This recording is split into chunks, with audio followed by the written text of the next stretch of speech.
Exposure to bloodborne diseases is a serious concern in today's world. Because of this, in 1991, the Occupational Safety and Health Administration created a new regulation dealing with bloodborne pathogens, the disease-causing microorganisms found in human blood, as well as human blood components and products.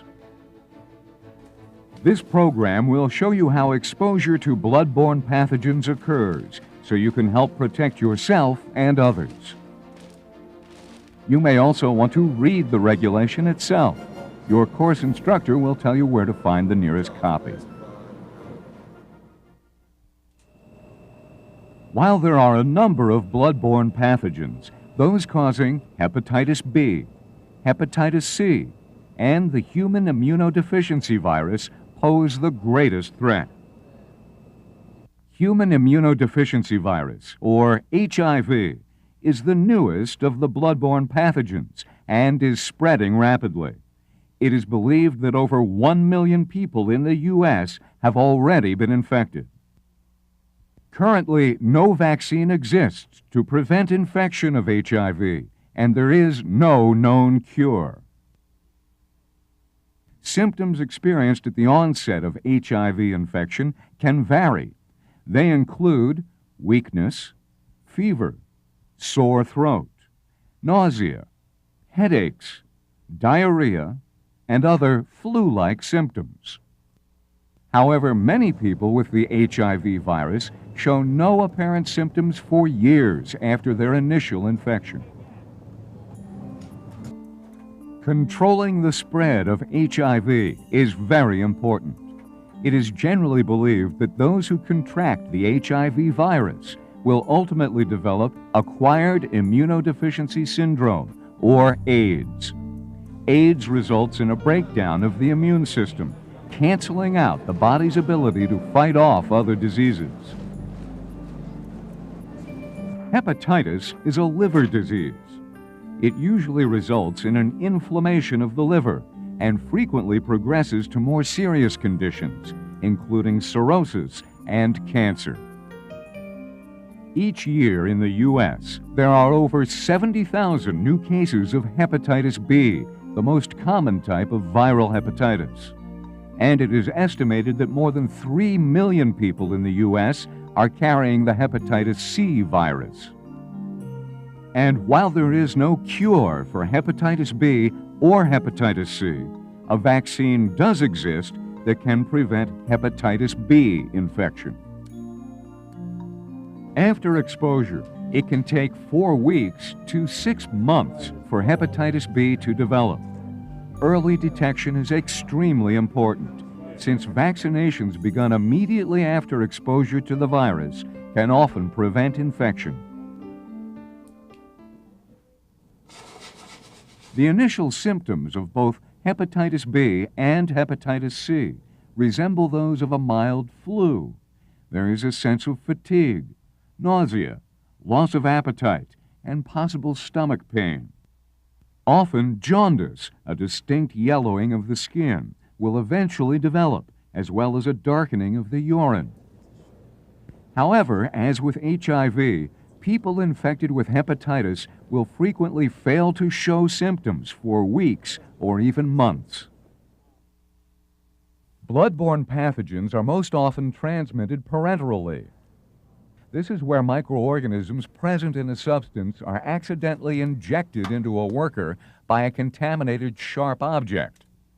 These exposures most often occur through punctures from infected needles or human bites.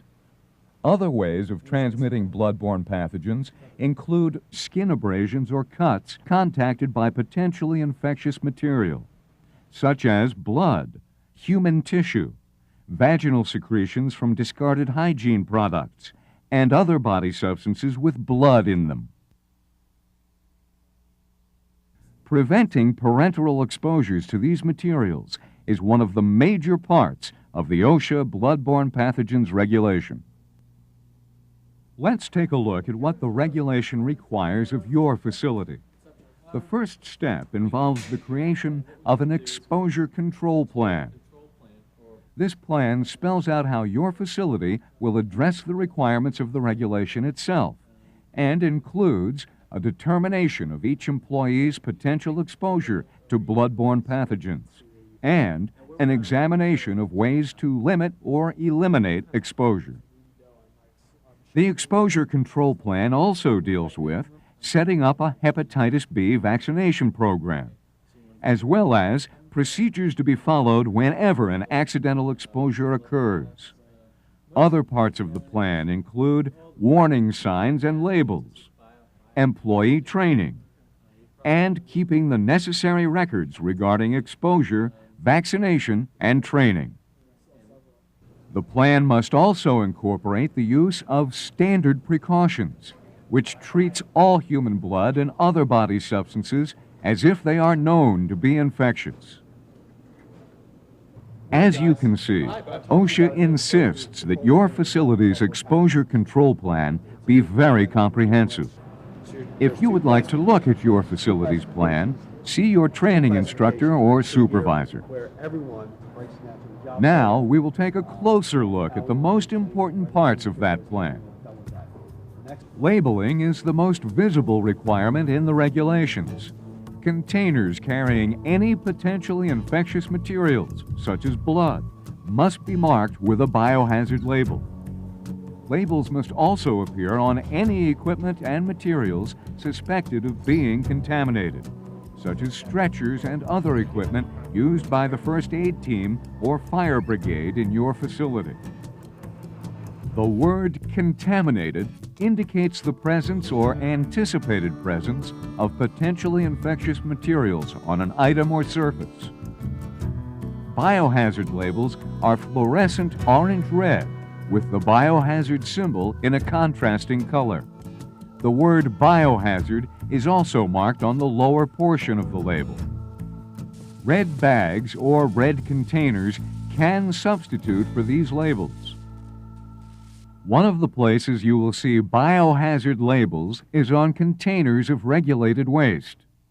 Regulated waste refers to several things, including potentially infectious materials such as blood, contaminated items such as bandages, bedding, and towels. Contaminated sharps, including needles, scalpel blades, and broken glass, are also considered regulated waste, as well as containers which may have had infectious material in them. There are a number of ways that you can recognize activities that might involve exposure to bloodborne pathogens. The most obvious is to look for biohazard signs and labels. If you aren't sure what areas or materials the labels apply to, ask your supervisor. You should also be aware of the tasks you perform that deal with blood or other body substances or tissues where blood could be present. Activities where you might reasonably expect to encounter bloodborne pathogens include emptying trash and performing other cleaning duties, changing linens on beds, stretchers, or examination tables, refilling first aid cabinets, processing soiled laundry, working in company clinics or medical offices, and working as a member of an internal first aid team or fire brigade. Your employer has compiled lists of job classifications and activities that may present risk of exposure. These lists can be found in your facility's exposure control plan. There are many ways you and your employer can work to reduce exposure to bloodborne pathogens. These include the use of standard precautions, remembering to treat all blood and body substances as if they are infectious, engineering controls, work practice controls, the use of personal protective equipment, and appropriate housekeeping practices. Engineering controls refers to equipment or machinery that can minimize exposure. Your facility uses many of these already, such as dustpans and brooms to sweep up contaminated materials, and tongs to pick up contaminated broken glass. Work practice controls reduce the potential for exposure by focusing on the safest way to perform tasks. Hand washing is one of the most important. If you have been involved in a situation where you may have been exposed to bloodborne pathogens, OSHA requires that you wash your hands immediately after removing gloves and personal protective equipment. Remember to wipe off the spigot with your towel when turning it off, so you don't recontaminate yourself in the process. You must also wash your hands immediately after contact with blood or other potentially infectious material, as well as rinse your eyes, nose, or other mucous membranes with generous amounts of water if they have been exposed. OSHA considers housekeeping practices to be very important to the control of exposure situations. Written cleaning schedules specifying methods of decontamination must be maintained to keep all areas clean and sanitary. All equipment and surfaces must be cleaned and decontaminated after contact with blood or other potentially infectious materials. If they are obviously contaminated, work surfaces must be cleaned immediately with an appropriate disinfectant. Otherwise, this should be done at the end of each work shift. Protective coverings on equipment and trash liners must also be replaced when contaminated. Rules also govern the handling of other regulated waste in your facility. This includes contaminated personal protective equipment, bandages, linens, and other potentially infectious materials that are being disposed of. These must all be placed in appropriately labeled, closable, and leak-proof containers. Containers must be closed and secured during handling. If the outside surface of the primary container is contaminated, an appropriately labeled secondary container must be used as well. If there is a danger that the items contained in the waste could puncture the primary container, the secondary container must be puncture-resistant as well as leak-proof. This waste must be disposed of in accordance with existing federal and state regulations. Another part of the regulation concerns contaminated laundry. Laundry should be handled as little as possible and always bagged appropriately. It must never be sorted or rinsed at its originating location. Labeled or color-coded bags are required to transport laundry. Bags must be leak-proof if the laundry is wet and shows a potential for soak-through.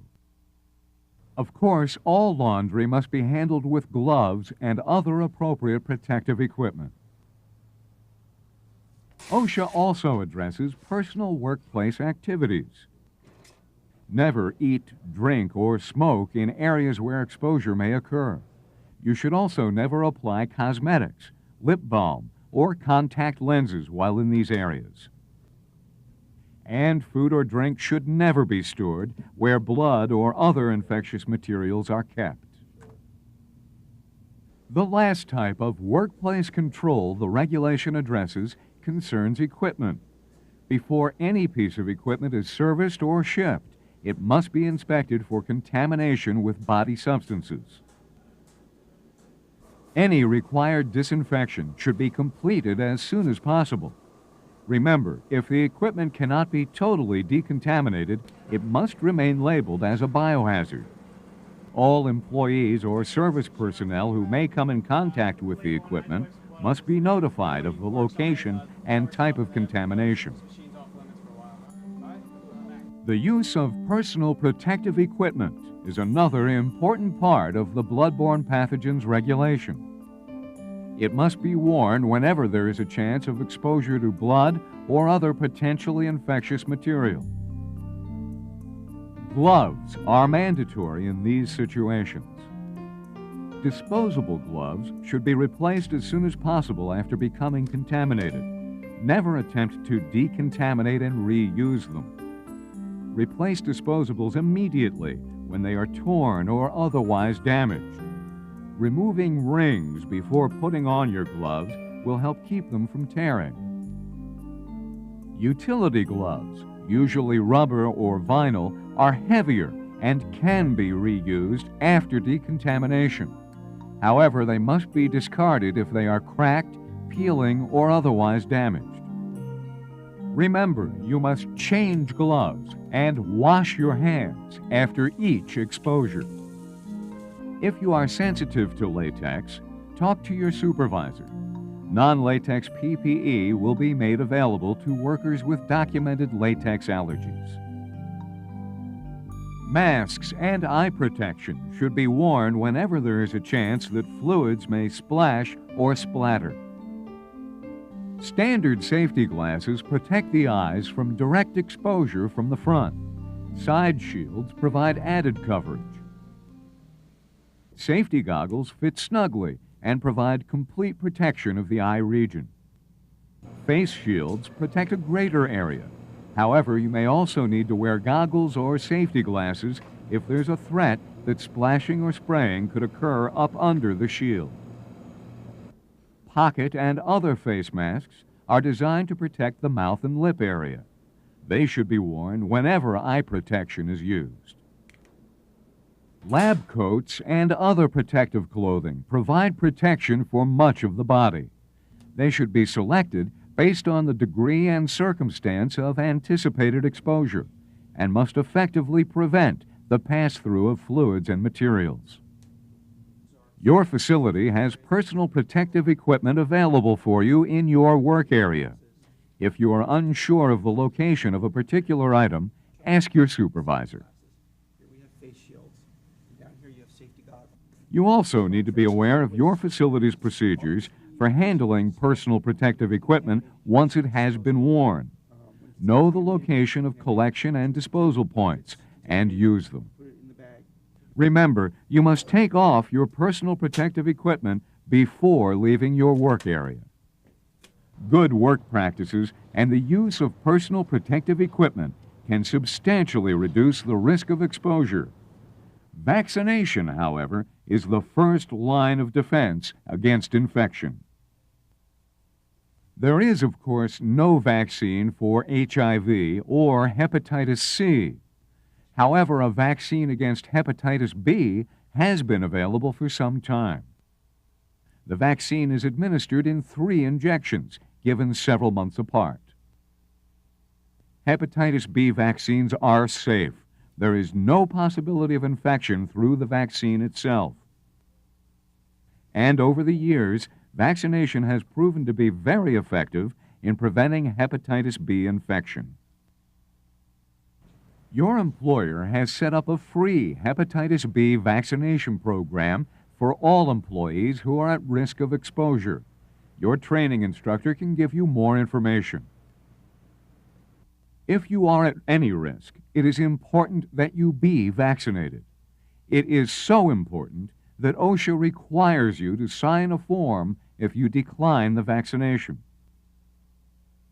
If you are accidentally exposed to hepatitis B infected blood and have not been vaccinated, your employer will offer you an accelerated vaccination series, also at no cost. This after-the-fact vaccination will not always prevent you from developing the disease. However, many forms of hepatitis B are slow to develop. Given in time, vaccination may prevent the infection. As careful as we may be, needle sticks, blood leakage, and spills can occur. You need to know what to do in case of such an emergency. First, if you have come into contact with any potentially contaminated material, you should wash the affected area with soap and water as quickly as possible. Then, immediately take the following steps. Contain the material using absorbent barriers or by soaking up the spilled material. Next, the spill area should be cleaned with your facility's approved disinfecting solution, such as diluted bleach. Once the spill or leak has been dealt with, any contaminated materials should be disposed of in an approved waste disposal container. Any contaminated personal protective equipment that is disposable should also be discarded. Reusable equipment should be recycled for decontamination. A number of people will need to be notified about the incident, including your supervisor, your environmental services department, and the infection control group. You may also need to complete an incident report. Immediately following the exposure, your employer will give you a written description summarizing the routes of exposure you experienced, the circumstances under which the exposure occurred, and, if possible, the identity of the individual from whom the potentially infectious material originated. Your employer will also try to determine if the source individual's blood is infected with hepatitis B, hepatitis C, or HIV.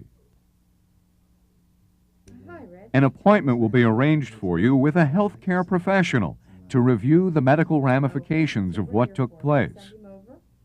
Your employer will provide the healthcare professional with information, such as the type of work you were doing when the incident occurred, the result of the source individual's blood test, and any of your medical records which are relevant to possible treatment. With your permission, your blood will also be tested to determine if an infection has occurred. Your situation will then be evaluated and discussed with you. If appropriate, medical treatment may then be recommended. If hepatitis B vaccination is called for, it will be provided by your employer at no cost to you. The healthcare professional is also required to verify 4 things with your employer: that you have been informed of the results of their evaluation, that they have discussed with you any medical condition resulting from the exposure which would require follow-up, whether hepatitis B vaccination is called for, and whether you have received the first part of the vaccination series. All other information that results from your medical evaluation will remain confidential.